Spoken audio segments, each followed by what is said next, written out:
तो फाइनली ढूंढ लिया आपने। हाँ, मुझे उम्मीद थी ढूंढ लोगे। तो आज की इस वीडियो में मैं कवर करने वाला हूँ कक्षा 6 गणित अध्याय 3 की प्रश्नावली 3.5 के प्रश्न 5 से लेके 12 तक। मेरा नाम है विजय, आप देख रहे हैं सीसीएल क्लास। तो चलिए शुरू करते हैं प्रश्न नंबर 5 से। तो प्रश्न 5 हमारे पास 5 अंकों की सबसे छोटी संख्या लिखिए और उसे अभाज्य गुणनखंड के रूप में व्यक्त कीजिए। तो 5 अंकों की सबसे छोटी संख्या क्या होगी हमारे पास? 10,000, यही तो होगी। और अगर सबसे बड़ी संख्या की बात करते 5 अंकों की, तो वो क्या हो जाती? 99,999। अब इसके अभाज्य गुणनखंड लिखने हैं, तो इसको मैं क्या लिख सकता हूं? देखो, 1000 गुना 10 भी लिख सकता हूं मैं इसको 100 गुना 100 भी लिख सकता हूं। अब आपकी मर्जी, आप जैसे चाहो वैसे कर सकते हो। देखो, अगर इसको 100 गुना 100 से करे तो ये क्या होगा हमारे पास? थोड़ा सा आसान होगा ये प्रश्न। क्यों? क्योंकि देखो, हमें एक के ही गुणनखंड निकालने हैं, तो 100 के क्या लिख सकते हैं? 10 गुना 10। यहाँ पे भी क्या लिख सकते हैं? 10 गुना 10। 10 को क्या लिख सकते हैं? 2 गुना 5। 10 को 2 गुना 5। यहाँ पे भी 2 गुना 5, यहाँ पे भी 2 गुना 5। तो यानी कि 2 गुना 2 गुना 2 गुना 2, 4 बार 2 और 4 बार 5, 5 गुना 5 गुना 5 गुना 5, ये आ जाएगा। अगर आप इन सभी की गुना करोगे तो क्या आ जाएगा? 10,000। तो ये आ गए इसके अभाज्य गुणनखंड। इसको हम ऐसे भी लिख सकते हैं, 2 की घात 4 और 5 की घात 4। 2 की घात 4 कितनी होती है? 16 और 5 की घात 4 625। 625 की जब 16 से गुना करेंगे तब भी क्या आएगा? 10,000। अब नेक्स्ट प्रश्न नंबर 6। 1729 के सभी अभाज्य गुणनखंड ज्ञात कीजिए और उन्हें आरोही क्रम में व्यवस्थित कीजिए। अब 2 क्रमांक अभाज्य गुणनखंडों में यदि कोई संबंध है तो लिखिए। तो अगर किन्हीं 2 क्रमांक अभाज्य गुणनखंडों में कोई संबंध हो तो ये हमें बताना है।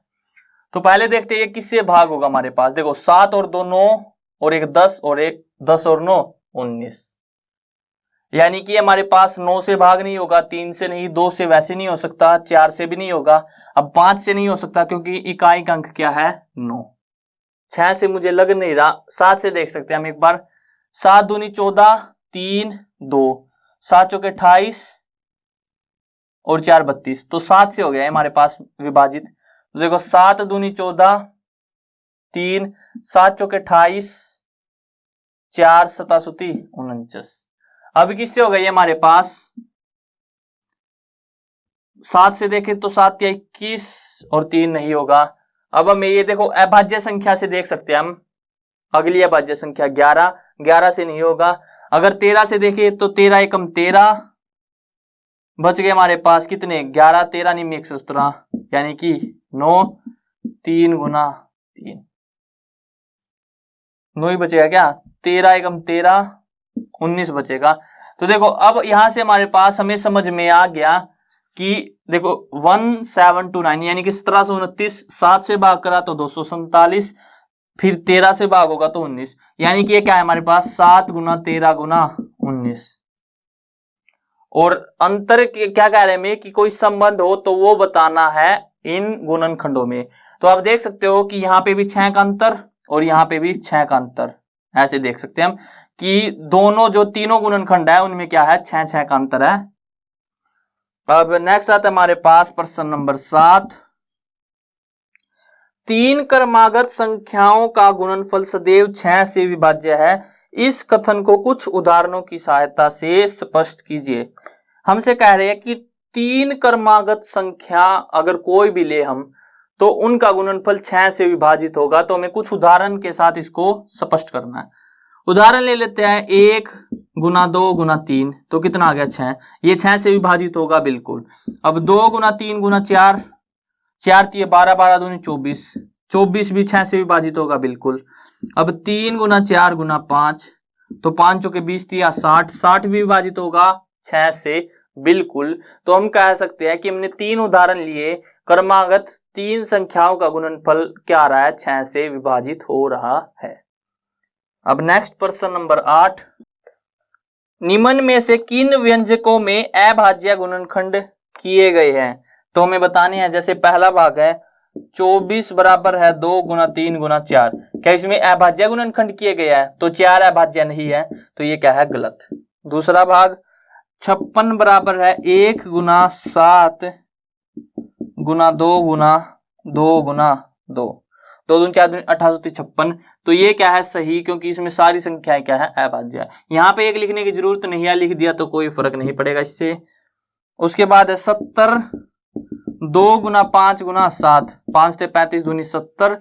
तो यहाँ पे भी ये सारी क्या है? अभाज्य संख्याएं हैं, यानी कि अभाज्य गुणनखंड। डी भाग 54 2 गुना 3 गुना 9। तो यहाँ पे 9 एक अभाज्य गुणनखंड नहीं है, तो ये 54 जो है हमारे पास, ये अभाज्य गुणनखंडों के रूप में व्यक्त नहीं किया गया। तो यहाँ पे हमसे पूछा था कि किन व्यंजकों में अभाज्य गुणनखंड है, तो किस में है? बी और सी। तो इसके लिए उत्तर क्या हो जाएगा? बी और सी में अभाज्य गुणनखंड है, बाकी में नहीं है। अब नेक्स्ट प्रश्न नंबर 9, 15,470 का अभाज्य गुणनखंडन कीजिए। तो हमें अभाज्य गुणनखंडन करना है, यानी कि उसके अभाज्य गुणनखंड ज्ञात करने हैं। तो देखो मैं क्या करता हूं, यहाँ पे एक 0 है तो हम लिख सकते हैं इसको 10 गुना 1547। अब 10 के तो आपको पता ही होगा 2 गुना 5 लिखते हैं, दोनों अभाज्य हैं। अब देखो ये किससे भाग होगा? 7 और 4 11 और 5 16 और 1 17। इसका सम आ रहा है 17, यानी कि योग 17 आ रहा है। 6 और 4 10 17। तो यानी कि ये हम 3 से विभाजित नहीं कर सकते, 9 से भी नहीं कर सकते। 4 5 से मुझे लग नहीं रहा ये होगा, तो हम 7 से देख लेते हैं एक बार। 7 दूनी 14 7 दूनी 14, तो हाँ ये 7 से हो गया। तो 7 दूनी 14 7 दूनी 14 7 एकम 7। अब 221 किससे विभाजित होगा? आप ट्राई करके देखो। अगर हम देखो 7 से देखें तो नहीं होगा, यानी कि अब हमें 13 से देखना पड़ेगा। 13 से देखेंगे तो 13 एकम 13, 7 और दोनों बिल्कुल हो गया। 13 एकम 13, 13 से 91।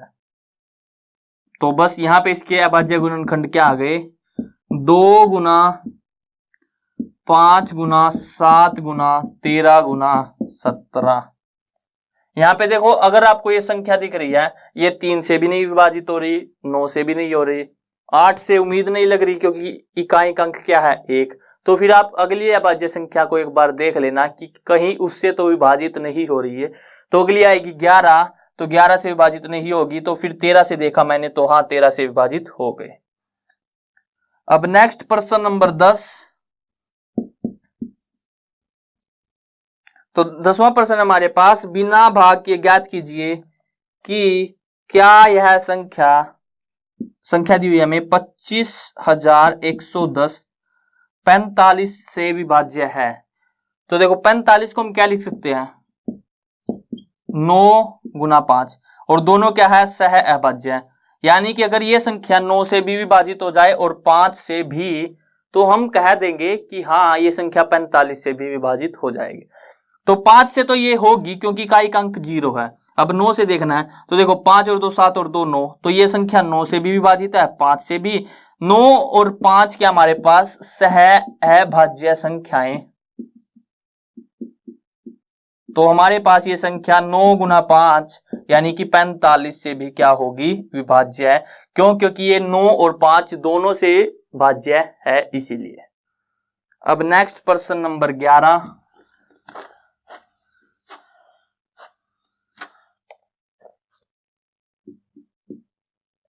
प्रश्न 11 है, संख्या 18 2 और 3 दोनों से विभाज्य है। 18 दी हुई हमें, जो 2 से भी भाज्य है, 3 से भी भाज्य है। यह 2 गुना 3 यानी कि 6 से भी विभाज्य है। इसी प्रकार एक संख्या में दी हुई है 4 और 6 दोनों से विभाज्य है।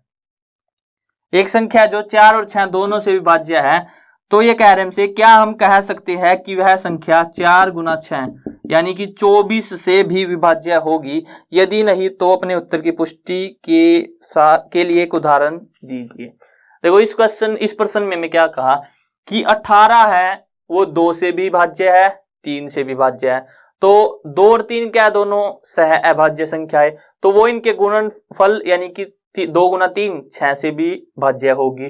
तो इसी तरह से हम इसे कह रहे हैं कि एक संख्या 4 और 6 दोनों से भाज्य है, तो क्या वह 24 से भी भाज्य होगी, यानी कि 6 गुना 4 से।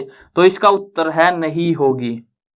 क्यों? क्योंकि 4 और 6 दोनों सह अभाज्य संख्याएं नहीं है, तो इसीलिए हम नहीं कह सकते कि ये 4 गुना 6 से भाज्य होगी या नहीं होगी। अब देखो 4 और 6 दोनों से, मान लेते हैं वो संख्या 12 है, तो 6 से भाज्य है 4 से भी। क्या यह संख्या 24 से भाज्य है? तो आप कहोगे नहीं है सर, ये तो इससे छोटी है, भाज्य कैसे हो सकती है? तो इसी तरह से हमने उदाहरण ले लिया, हमने मान ली एक संख्या, क्या मान ली? उदाहरण के लिए 12, तो वो 4 से भी भाज्य है, 6 से भी, लेकिन 24 से भाज्य नहीं है। आप दूसरी मान सकते हो, हम मान लेते हैं 36, 4 से भी भाज्य है, 6 से भी भाज्य है, लेकिन 24 से भाज्य नहीं है। तो इस तरह से हम उदाहरण भी दे सकते हैं। अब आखिरी प्रश्न है, प्रश्न नंबर 12। मैं 4 भिन्न भिन्न अभाज्य गुणनखंडों वाली सबसे छोटी संख्या हूं, क्या आप मुझे ज्ञात कर सकते हैं? कह रहे हमसे कि 4 भिन्न भिन्न अभाज्य गुणनखंडों वाली सबसे छोटी संख्या। तो आप कैसे निकालोगे वो संख्या? देखो, सबसे छोटी संख्या है और 4 गुणनखंड है और चारों अलग है, तो सबसे छोटा अभाज्य संख्या, छोटी अभाज्य संख्या 2, फिर उससे बड़ी 3, फिर उससे बड़ी 5, फिर उससे बड़ी 7, यानी कि 5 तिये 15 दूनी 30, 3 सते 21, यानी कि वो संख्या क्या आ गई? 210। अगर हाँ ऐसे कहता कि आपको सबसे छोटी संख्या निकालनी है जिसके 4 गुणनखंड है और चारों अभाज्य है, यानी कि 4 अभाज्य गुणनखंड है। यहाँ पे तो एक और कंडीशन दे दी हमें कि जो चारों गुणनखंड है वो क्या है? अलग अलग है। अगर चारों गुणनखंड समान होते तो सबसे छोटी संख्या क्या आती? अभाज्य गुणनखंड में 2 गुना 2 गुना 2 गुना 2, यानी कि 16 आ जाती है हमारे पास। लेकिन यहाँ पे 4 अभाज्य गुणनखंड और वो भी क्या है? सारे अलग अलग, तो इसीलिए संख्या क्या है हमारे पास? 210। तो यहाँ पे वीडियो एंड करते हैं। आई होप आपको क्लियर हो गया होगा। अगर वीडियो पसंद आए तो वीडियो को लाइक करना, और अगर चैनल पे नए हो तो चैनल को सब्सक्राइब कर लेना।